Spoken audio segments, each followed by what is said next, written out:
TV Santa Maria, eleições 2022. Sua melhor escolha. O oferecimento. PRS Monitoramento. O cuidado que você merece. Cibrama, em todos os momentos com você. Quatrum Soluções Empresariais. CDL Santa Maria. A gente cuida de tudo para você cuidar do seu negócio. João Arrigor.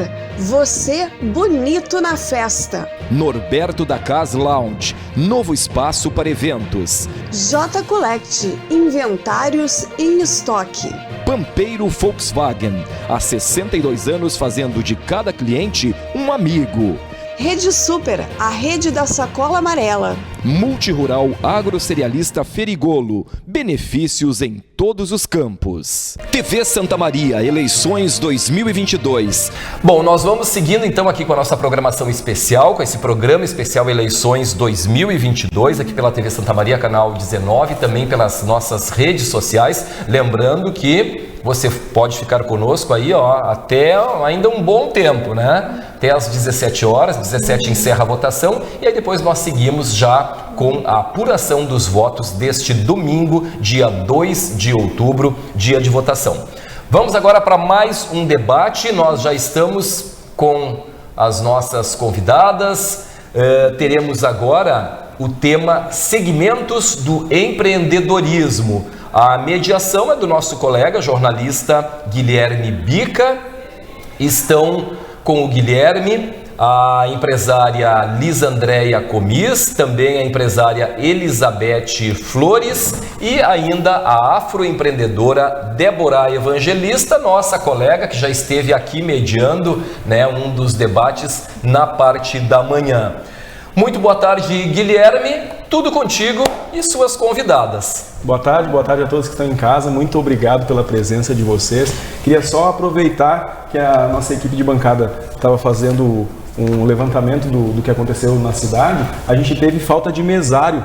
Eu estava vindo para cá, para o estúdio, e ouvi a notícia no rádio, teve falta de mesário na escola Caíque Luizinho de Grande.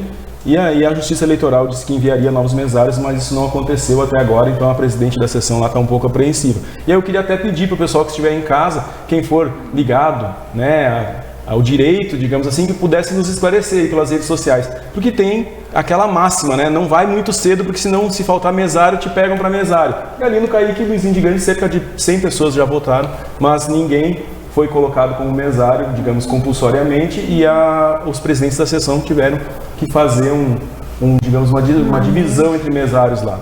Então fica aí o questionamento, daqui a pouquinho o pessoal da OAB está aí também, né? Então vai poder nos esclarecer. Sem dúvida. Boa tarde então a Débora, boa tarde dona Beth, desculpa a intimidade dona Beth, dona Elizabeth.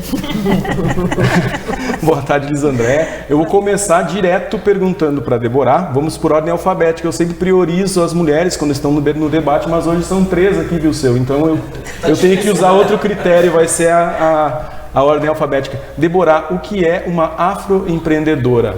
Todos queremos saber. Olha, é uma mulher louca que nem eu. Mais ou menos assim.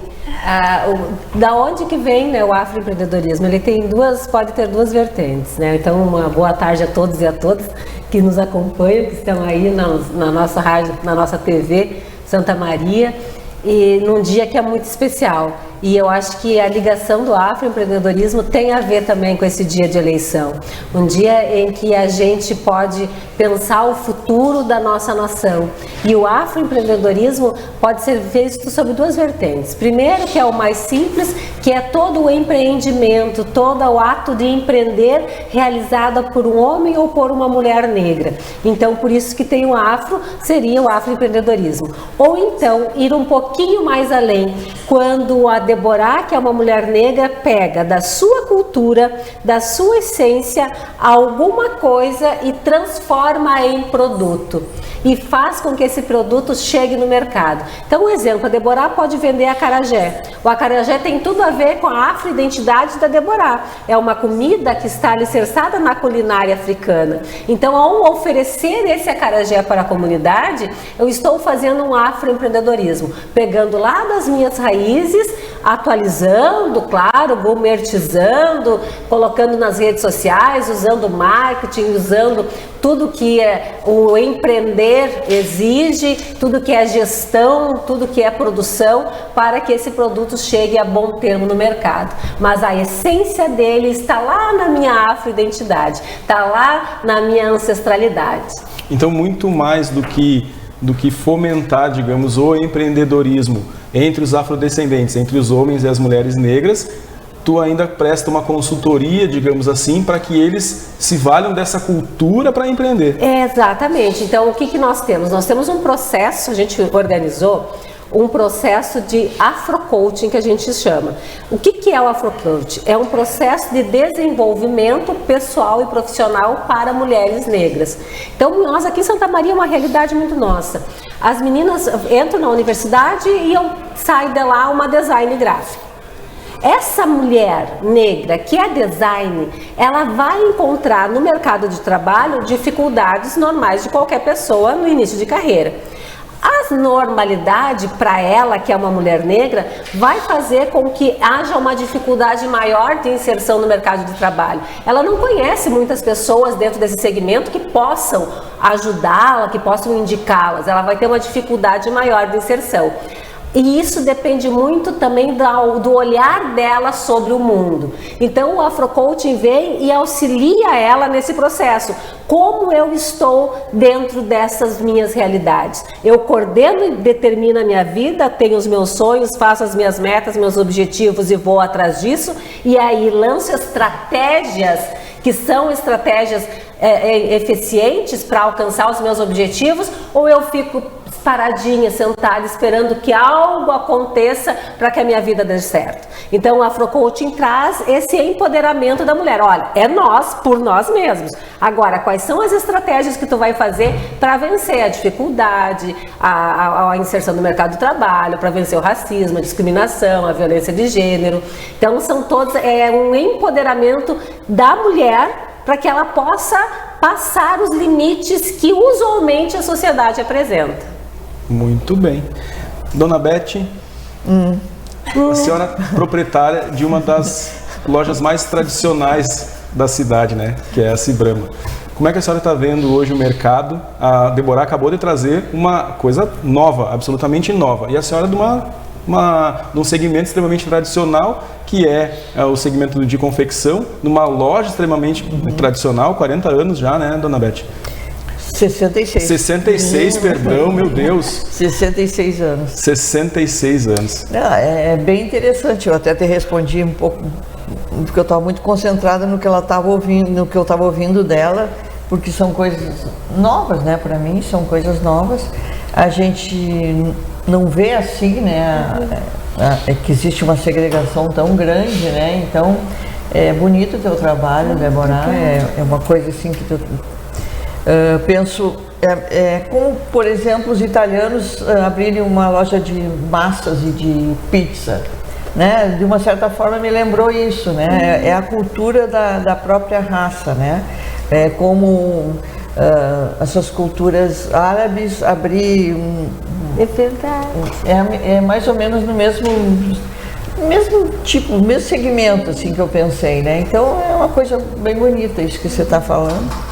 E nós, como uma empresa bem tradicional no comércio, assim, te digo que a gente não vê muito essa segregação, mas isso existe também em relação à mulher e o homem no mercado de trabalho. Isso é uma coisa que a gente já vem falando, assim, os políticos e pensadores intelectuais falam há muito tempo que existe essa segregação, e a gente vê no dia a dia que isso existe mesmo, né?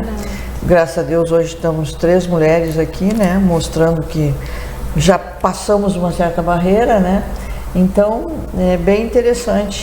Mas hoje, como é um dia de política, eu gostaria de falar um pouquinho disso também, né, no que nos afeta tanto a política. E a gente gostaria muito de ter mais políticas públicas que ajudassem a diminuir essa diferença, tanto de raça como de gênero e outras diferenças, né?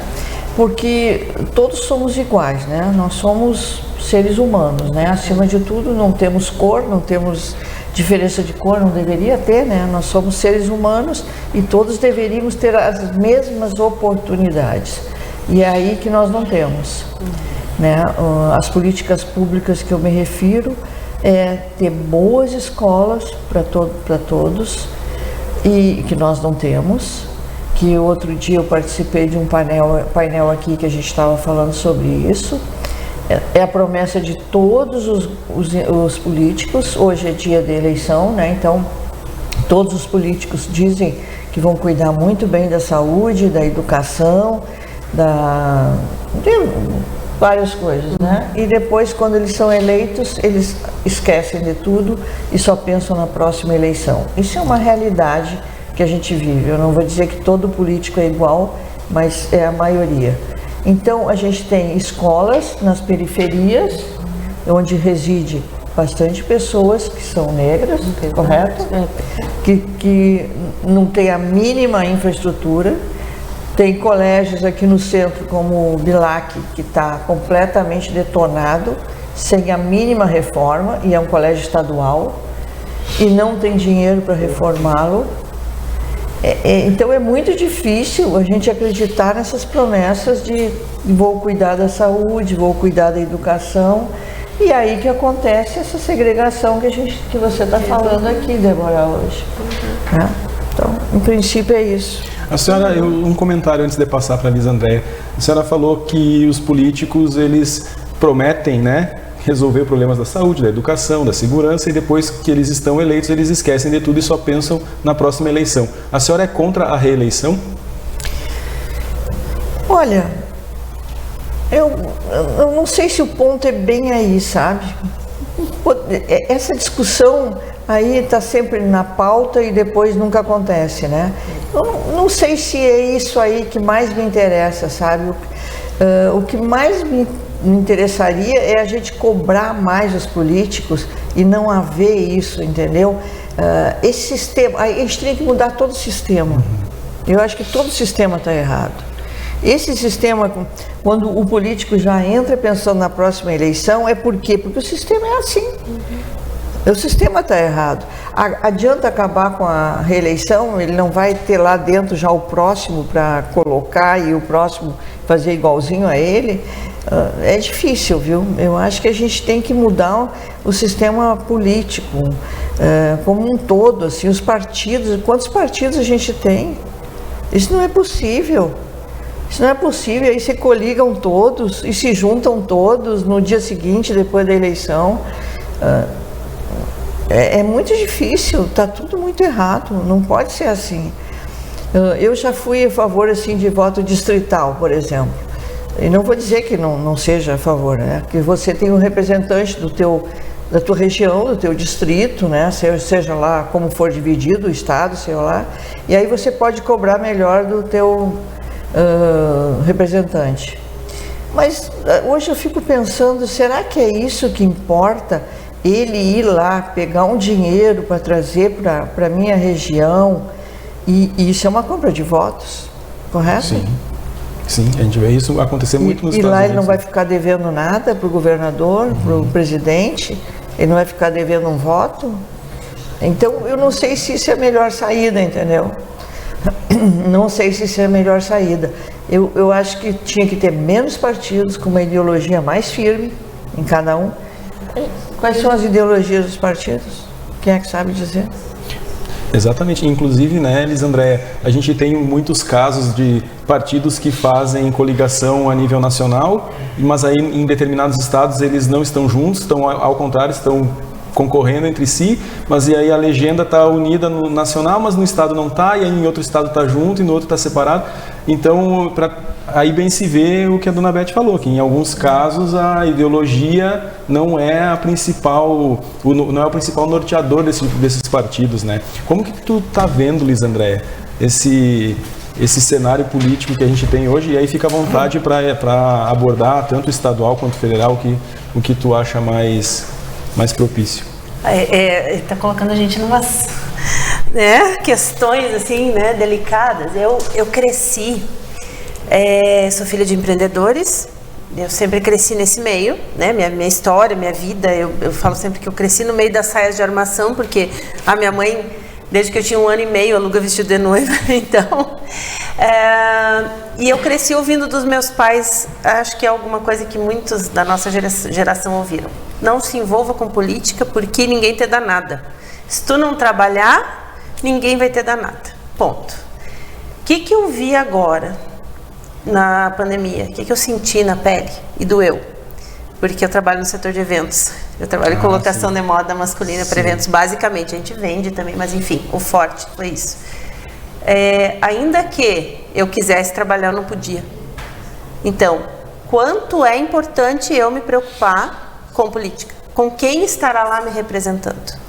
Né? Quanto é importante eu saber, ter a certeza de que a pessoa que eu escolhi para me representar, e literalmente, porque ele está sendo pago com meu dinheiro, a pessoa que eu escolhi para me representar vai fazer o que é necessário pelo meu setor, pela minha, né, para que eu possa trabalhar em paz.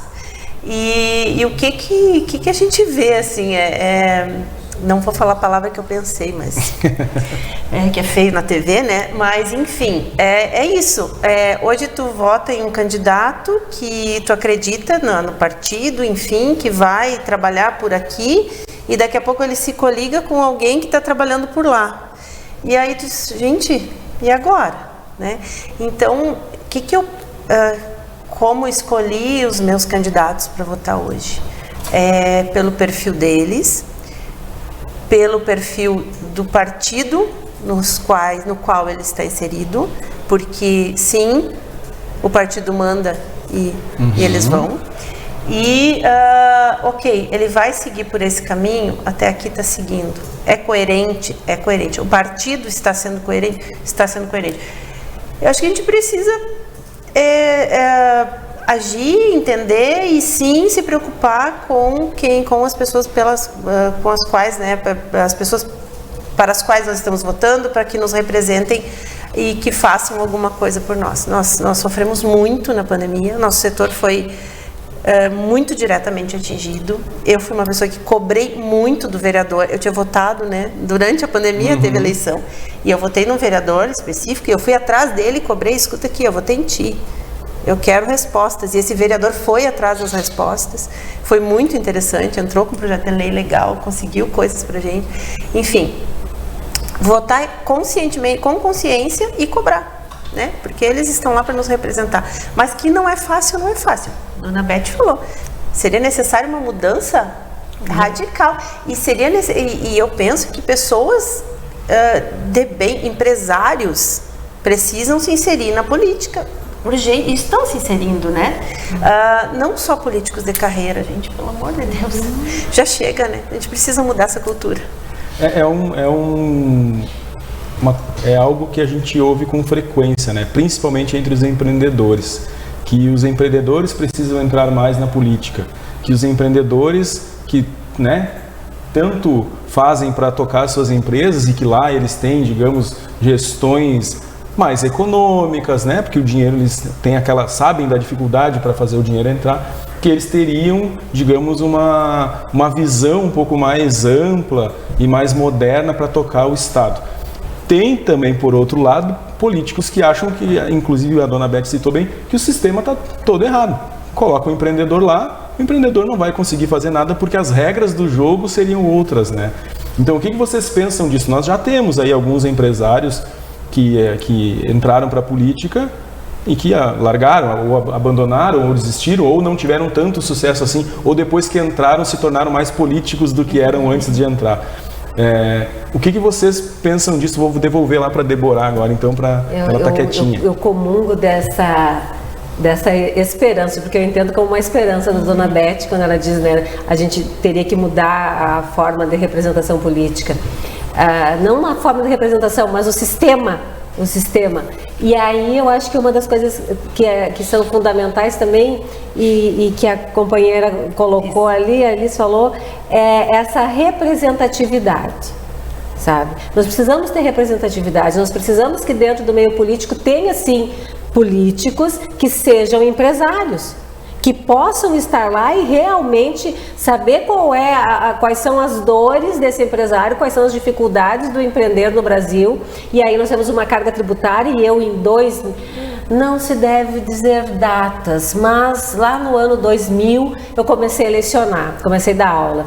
E a minha formação em Direito, a primeira turma que eu fui dar aula foi de Direito Tributário para um curso de Ciências Contábeis, 8º semestre. E naquela época nós falávamos de uma suposta e necessária reforma tributária.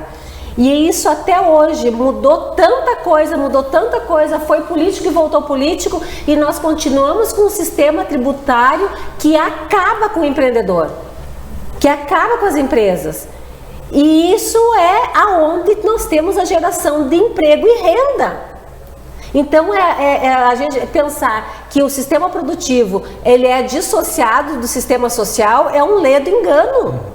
Nós precisamos andar juntos. Se o sistema produtivo andar bem, nós vamos ter políticas públicas que poderão alcançar aqueles que estão fora, inclusive do meio produtivo, para que eles possam voltar para o meio produtivo. E aí isso reflete lá no sistema partidário, reflete no sistema político, porque nós não temos a representação dessas pessoas dentro do sistema para que realmente compreendam que não é assim, não é uma política que patriarcal e, digamos assim, de populismo que vai resolver a questão fundamental. Nós somos um país subdesenvolvido, em que pese alguns quererem viver dentro do desenvolvimento. Nós somos subdesenvolvidos, nós temos pessoas passando fome no Brasil.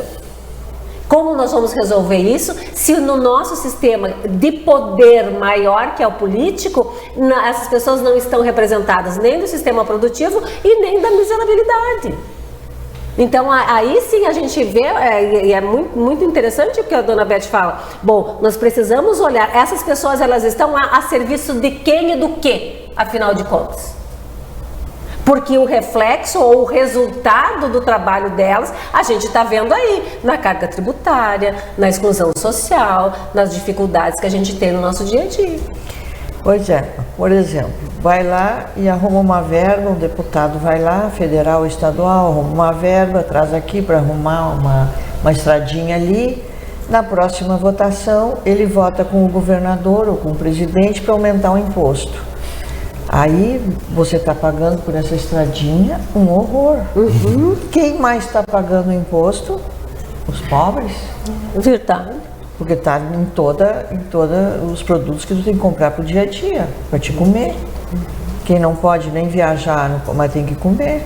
E aí é que está o imposto. Então é um engano que tu votar em políticos que vão lá buscar recursos para a tua cidade, para a tua região, é bom. Não, não é bom. Porque ele vai trocar isso por voto. É isso que eu me refiro quando eu repensei se eu gosto de um representante distrital, que a gente nem tem ainda, e que a gente fala há tanto tempo que o ideal seria uma representação distrital ou semidistrital, que é esse tipo de político que é mais ligado à região, né? A gente nem tem isso e eu já nem sei se isso é o melhor, sabe? Porque isso é uma compra de votos e depois de votar lá para aumentar impostos, para não fazer a reforma tributária, porque a reforma tributária pode, entre aspas, tirar um pouco dos recursos, o que não é verdade, porque tem muita gente na informalidade que gostaria de se formalizar, correto? Verdade. De pagar imposto corretamente, porque se sentiria muito melhor pagando imposto e sendo um cidadão inserido na sociedade, e que não faz isso porque não consegue pagar. É muito difícil e a reforma não sai e aumentaria para os cofres do governo, porque mais gente seria inserida na sociedade como participante desse bolo de arrecadação de impostos, e não consegue entrar porque não consegue pagar e o governo não faz reforma. E por que não faz reforma? Algumas correntes políticas dizem que a reforma administrativa deveria vir antes, né? E aí fica esse jogo de empurra. Não, mas precisa fazer a reforma administrativa antes, porque para saber como que vão ser os impostos, a gente precisa saber o peso da máquina do Estado e do jeito que ela está agora, não é possível continuar, então vamos fazer a reforma administrativa para saber o peso da máquina, para fazer a reforma tributária. E aí nessa, nenhuma reforma sai nunca, nem a administrativa, nem a tributária. A Dona Beth eu quero provocar a Dona Beth porque tem uma questão o nosso sistema tributário, ele não te estimula a crescer, pelo contrário, ele te estimula a continuar estagnado, porque se tu crescer, tu é desenquadrado do simples e tu vai pagar mais, então não quero vender. Então eu quero provocar a Dona Beth um pouquinho sobre isso, que a Dona Beth... Beth, só para mim contar, em Santa Rosa, eu morava em Santa Rosa, eu sou natural de Santa Rosa, e aí tinha uma loja lá, que era o Palácio das Noivas, e eles já eram pessoas de idade, e aí eles, quando chegavam um determinado mês, assim, o contador avisava, não pode vender mais, eles fechavam a loja e iam para casa. Aí no mês que vem eles abriam, às vezes a loja ficava 10 dias aberta. Era uma loja boníssima, tu tinha artefatos para noivas, por exemplo, rendas e não sei o que só tinha lá, mas tu tinha que cuidar quando tu fosse, porque podia estar aberto, não podia estar não. Temos casos em Santa Maria também, né? Temos casos em Santa Maria. Outro dia a gente ouviu de um colega nosso, amigo, né, que chega perto do fim do mês, fechou a loja. Aí, como ele atende algumas construções, ele continua atendendo as construções só, mas não vendia para mais ninguém, para não perder. Por quê? Porque você começa pagando 4%, né, uma empresa pequena. Quanto já não é MEI, né? Porque o MEI paga bem menos, né? O MEI é uma pessoa, é um comerciante individual, não pode ter funcionário, paga uma taxinha. E esse também para passar para o micro já é um problema, né? Aí o micro começa a pagar 4, depois vai para 7, depois vai para 11, depois vai para, sei lá quanto, 15 e vai lá para quase 20%. Quando tu chega em 20% de imposto e não é daquilo que tu vendeu, tirando tudo que sobrou na loja, ou que tu liquidou, tirando... tudo que tu vendeu, tu teria que pegar 20% e dar pro governo. Quem é que quer chegar nos 20%? Ninguém quer chegar. Ninguém quer chegar nos 20%. Então é por isso que a tua conhecida lá, a senhora, os senhores lá, fechavam a loja. Ninguém quer chegar nesse ponto, porque é muito imposto. E depois, se tu chegar, como foi já meu caso, já cheguei, já saí, aí pensei, vou perder o simples mesmo, vou abrir outra loja. O maior erro que eu fiz na vida. Tive que fechar para voltar para o simples. Porque tu não aguenta com 3 lojas sair do regime simplificado. Esse degrau aí, tu teria que sair do regime simplificado já com 10 lojas. Como é que tu consegue 10 lojas? Não tem, né? Pois é. Esse degrau é impossível de tu passar por ele. Então, isso até é uma coisa que a Fé Comércio colocou para todos os políticos, né? Nas entrevistas que a gente fez lá, que você acompanhou, para todos os políticos, a gente colocou alguns pontos assim que eles deveriam olhar com mais carinho. E um ponto é esse: como é que tu sai do simples para o outro regime? Tem que dar uma melhorada nessa saída ali, porque ninguém consegue. Tem que ter você não tem que fechar paraquedas. E eu conheço várias pessoas que já fecharam loja para voltar para o simples. E, inclusive, esse colega nosso, que é um caso que a gente sabe, né, que fechou a loja antes do fim do mês para não perder, para não poder passar. Para não vender e ultrapassar. Para não vender. Você tem cabimento. Esse é um país que é um país que te incentiva a crescer, a gerar renda. Depois não pode fazer a reforma tributária para não perder dinheiro. Você está perdendo um monte de dinheiro aí. Elisandréia, como a tua empresa é enquadrada como prestador de serviço por aluguel, né? Então o ICMS tu não sofre desse mal. Nesse universo eu não vivo, mas a gente é essa prestação de serviço. ISSQN, né? Isso. Agora, casualmente, ali em 2020 tínhamos projetado uma ampliação, e aí sim para venda de sob medida, né? E estávamos nos adequando para começar a pagar ICMS. Mas e aí seja veio a pandemia, bem-vinda. enfim. Mas é triste pensar que tu tem esse essa energia que a gente tem, quem nasce com essa coisa do empreendedorismo, de querer dar passos e ampliar e gerar mais emprego e fazer a máquina girar, e tu não ter incentivo algum para isso, pelo contrário, sabe? Tu tem incentivo para dar uns passos atrás. A gente precisou dar muitos passos atrás agora lá na empresa também. E tu te perguntar 20 vezes se vale a pena aumentar teu faturamento e quanto tu vai aumentar de lucro trabalhando 2 vezes mais do que tu tá trabalhando, porque tu vai ter que ter mais gente, tu vai ter que pagar mais impostos. Então é dolorido pra gente que tem no sangue o empreendedorismo pensar assim, sabe? Tu quer mais, a gente quer ampliar, quer gerar mais emprego, quer fazer a máquina girar e nossa, eu aprendi tanto nesses últimos 2 anos. E sobre essa engrenagem que é, né? Por exemplo, nós éramos em 9 trabalhando lá na nossa empresa, uma empresa pequena. E tivemos que ficar meu esposo e eu, que somos sócios, e uma funcionária. Porque não teve mais como sustentar, enfim, né? E aí tivemos que dispensar o jardineiro que cuida da nossa casa, a faxineira, sabe? Diminuímos a compra no supermercado, diminuímos a compra, tudo.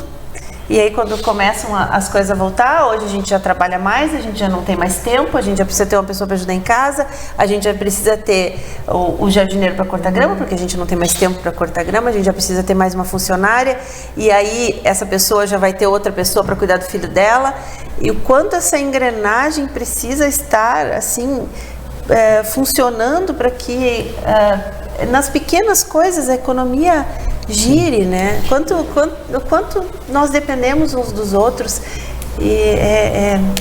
e principalmente o comércio e o setor de eventos são 2 setores que eles são, digamos, uma espécie de termômetro da economia, né? Então, se os outros setores da economia vão bem, a agricultura vai bem, a indústria vai bem, aí o comércio sente essa melhora, os eventos também sentem essa melhora, né? E a economia só vira um ciclo virtuoso, digamos assim, né? E em relação aos governos federal e estadual, vocês como empreendedoras, cada um no seu segmento, qual vocês julgam que interfere mais, que, digamos, faz mais diferença no dia a dia das empresas de vocês, ou até mesmo no dia a dia de vocês enquanto pessoa, mas eu acho que como empreendedoras, né? Qual dos 2 governos vocês acham que mais faz a diferença? Aquela que, olha, vai mudar o governador, vai mudar o presidente e isso vai afetar o meu dia a dia e a minha empresa? Eu acho que dentro da nossa segmento que é serviço, né? O Afrocoach é uma prestação de serviço. Eu acho que a ausência, olha só o gancho que eu vou fazer, a ausência de políticas públicas que incluam essa população negra dentro de uma sociedade virtuosa, no sentido que tu falaste antes, que é a maior dificuldade. Porque normalmente se jogam por políticas públicas a nível de Estado-nação, não a nível Estado Rio Grande do Sul, em que pese também haver necessidades disso, né? Então a inclusão dessas pessoas dentro desse sistema virtuoso de produção é importante, porque é um segmento da população que fica fora, ele fica fora do sistema produtivo. E na verdade nós vamos ter mulheres e homens negros empreendendo por necessidade. E aí, como diz a dona Beth, que não estão dentro do sistema formal porque não conseguem estar. Porque é aquela mãe que faz bolo, que vende pastel, é aquela pessoa que presta serviço nas casas, que faz muitas vezes faxina e que não consegue abrir uma empresa de prestação de serviço. Então eu acho que em termos assim, de políticas públicas é uma questão de Estado para essa população. E aí, se nós formos para o segmento, né, de trabalho, de manutenção de trabalho, nós vamos ter nos 2 níveis e no municipal, né, que é de prestação de serviço, que é essa inclusão. Eu tive uma experiência muito interessante aqui em Santa Maria.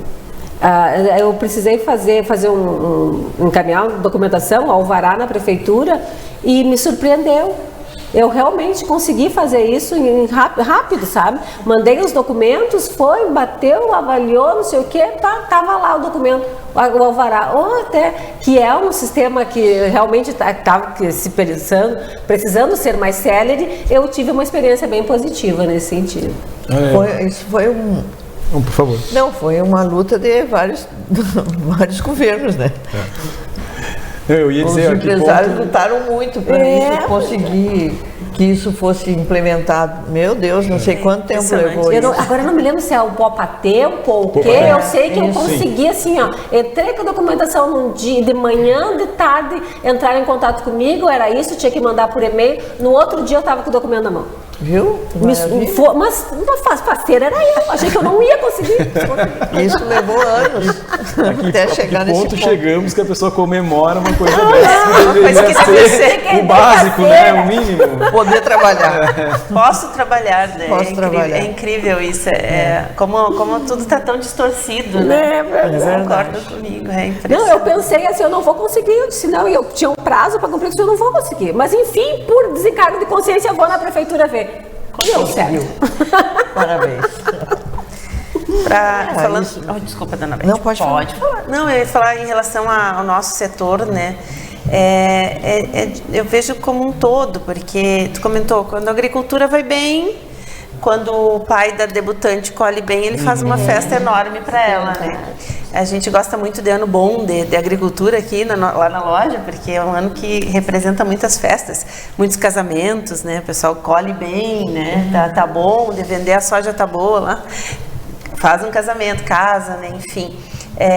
Mas realmente, assim, para o nosso setor, por ser prestação de serviço, falta muito do município mesmo, assim. Eu penso que poderíamos ter mais incentivos a nível municipal. Sinto que a gente é bem abandonado, vamos falar assim, nós somos. Não sei se somos uma classe não tão... Nos unimos muito na pandemia, Mas nos unimos, até todos comentavam que nós tivemos um grupo, nós chegamos a fazer algumas manifestações, mas éramos um setor bem desunido. A gente precisa realmente de apoio do município, né? Sim. Talvez a questão seja mais pela organização mesmo, porque o setor de comércio, de bens e serviços juntos representa 82% do PIB de Santa Maria. Então fica, dos outros setores, agricultura e indústria, fica aí com 18%, né? Então é bem representativo o setor de serviços para o município, sobretudo porque recolhe ISSQN, que é um imposto que vai direto para o município, né? O ICMS tem uma parcela que volta, depois de ir para o estado, volta para o município, mas o ISSQN fica todo aqui. Então deveria sim ser mais... E nós tivemos assim, zero apoio do município na pandemia, zero. A gente teve que se virar por conta. Sim. A todos, né? Mas assim, eu penso que de repente alguma ajuda, nem gosto de falar essa palavra, mas algum apoio mesmo. Né? Olha, vamos deixar vocês aqui, quietinho no canto de vocês não estão faturando nada, vamos deixar sem cobrar impostos esses meses que foi faturamento. Pensa, dona Beth, uma empresa com faturamento zero. Sei. 18 meses, assim, ó, foram 18 meses, um mês foi zero, aliás, 2 meses fechados, um mês em 2020, um mês em 2021, né, que nós tivemos que fechar, literalmente, portas fechadas, e tivemos um mês também, dentro desses 18, além desses 2 meses de março, que o nosso faturamento foi zero. E a prefeitura foi lá catar um faturamentozinho lá de R$400 para cobrar imposto. Sabe? Então, assim, a gente teve zero apoio. E vamos lá, lutar. Nós nascemos com uma veia de empreendedorismo, a gente consegue. Vencemos, graças a Deus. Essa veia de empreendedorismo que a gente está sempre querendo abrir mais uma loja, mais isso, mais aquilo, e que o governo consegue tirar isso da gente, né? Tu chega num ponto da tua vida que tu não é proibido pensar isso, porque não é possível. Eu já abri tanta loja e a gente está sempre pensando. Eu passo nas ruas, fico olhando o ponto onde eu poderia abrir uma loja. Quer dizer, é uma coisa que é impossível, mas tu não perde aquilo de ficar pensando. Às vezes tu ouve alguma pessoa falando, lá em tal lugar faltaria tanto uma loja como a tua. Aí tu pensa, eu já pensei em abrir lá, mas é que não, é impossível, não posso crescer, não posso, tem que ficar onde eu estou. Isso por essa questão tributária que a senhora falou, se abre outra loja... Por tudo, e isso que ela está falando também, a falta de apoio. Na pandemia, no nosso caso, foi o governo do estado, o governo municipal. Por que eles fizeram o que fizeram? Politizaram, né? Foi usado como política, né? Você sabe bem, né? É uma política. Porque bom senso a gente tinha, a gente sabia que não adiantava aumentar o movimento nos supermercados e farmácias e deixar a gente fechado, né? Então, qualquer bom senso, quer dizer, eles não fizeram isso porque, coitadinho, eles não têm bom senso. Não, eles têm bom senso. Eles fizeram isso porque politizaram para agradar uma determinada parcela da população, né? Então, fecha tudo, a economia a gente vê depois. E a gente está vendo agora a economia. Falta tecido, não sei como é que está para vocês, mas para nós falta tecido. Fábricas quebraram, fábricas maravilhosas que eram pequenas quebraram. Só no Rio Grande do Sul quebrou mais de 30 mil empresas. Quer dizer, faltou tudo no início e continua faltando, né? Falta vários tipos de produtos. Bom, quero me estender muito nisso, porque todo mundo sabe. Não, né? Sabe o que para mim bate, assim, a Liz falou 2, 3 vezes nesse sangue empreendedor. Você sabe que o negro tem um sangue empreendedor muito grande. E aí eu fico pensando que a dona Beth falou antes, né, da ausência de oportunidades. As oportunidades que vieram para as pessoas brancas desse sangue empreendedor faz vocês estarem aí. E as oportunidades que não vieram para nós com o sangue empreendedor faz a gente estar na periferia. E isso é uma política de Estado. Isso é o Estado-nação que se organizou com essa estrutura de divisão e com essa estrutura de oportunidades para uns, porque para uns terem oportunidade, outros não podem ter. Mas que coisa séria, né? Não, se tu ficar pensando, né? Mas não é só isso, porque você vê que nós mesmos, que somos brancas e empreendedoras, eu sou de família italiana, né? Quer dizer, já há uma imigração aí, né? Você também. Então, tem famílias, tem raças que são empreendedoras, você está dizendo que o negro também é, acredito piamente, mas você vê como as políticas são que nós temos que nos conter para não empreender, entendeu? Nós somos empreendedores, mas nós não podemos empreender porque não existe um cenário favorável a empreender. E aí, para nós que estamos querendo sair da periferia e da exclusão, é impossível. Se vocês não conseguem crescer, nós vamos sair da periferia e da exclusão como? Acho que a diferença básica está aí mesmo, né? Que coisa séria, né? Para continuar na mesma figura de linguagem que estão usando aqui, né? Elas duas e a Deborah. Enquanto elas querem continuar crescendo, ou seja, elas já chegaram em um certo patamar e dali elas não podem passar. Enquanto que os negros, como a Deborah, elas não conseguem nem sair da onde estão para chegar no patamar de vocês duas. Por exemplo, como eu repito, para usar a mesma figura de linguagem que estamos usando aqui. Que tem, como se diz, então, claro que tem as exceções, né? Sim. Tem as exceções em todas as coisas, mas para vocês verem, né, como... E aí a ausência do reconhecimento, porque o povo negro sustentou politicamente, economicamente, trabalhou por quase 400 anos como escravizados dentro dessa terra e nunca foram reconhecidos como trabalhadores, que dirá como humanos. Então, o caldo social disso é interessante de se ver, né? A repercussão social, o que isso causa dentro da sociedade, e aí a justificativa ou a explicação das diferenças sociais tão alargadas, tão grande, de quem mora num bairro aqui, digamos, né, Camobi, para quem mora lá no Cipriano da Rocha, lá no outro lado da cidade. Sim, isso faz diferença.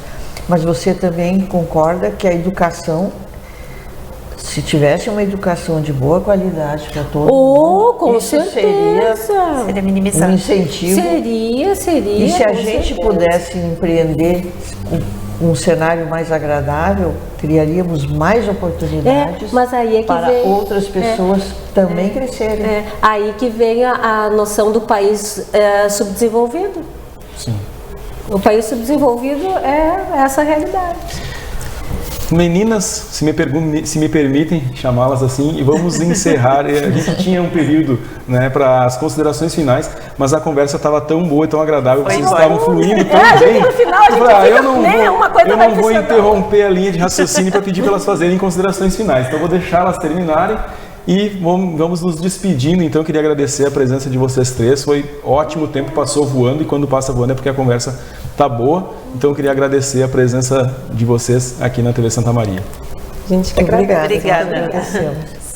Parabéns, Guilherme Bica, pela condução do debate e parabéns, é claro, a essas incríveis empreendedoras que nos deram uma aula e com certeza também para quem assiste a transmissão da cobertura das eleições aqui na TV Santa Maria. Muito obrigada pela participação, então, da Liz Andréia Comis, da Elizabeth Flores e também da Deborah Evangelista. Obrigada, meninas. Certo, vamos fazer um intervalo então e na sequência mais debates, mais informações importantes aqui na TV Santa Maria, eleições 2022, a sua melhor escolha. TV Santa Maria, eleições 2022, sua melhor escolha. O oferecimento. PRS Monitoramento, o cuidado que você merece. Cibrama, em todos os momentos com você. Quatrum Soluções Empresariais. CDL Santa Maria, a gente cuida de tudo para você cuidar do seu negócio. João Arrigor, você bonito na festa. Norberto da Cas Lounge, novo espaço para eventos. J Collect, inventários em estoque. Pampeiro Volkswagen, há 62 anos fazendo de cada cliente um amigo. Rede Super, a rede da sacola amarela. Multirural Agrocerealista Ferigolo, benefícios em todos os campos. TV Santa Maria, eleições 2022,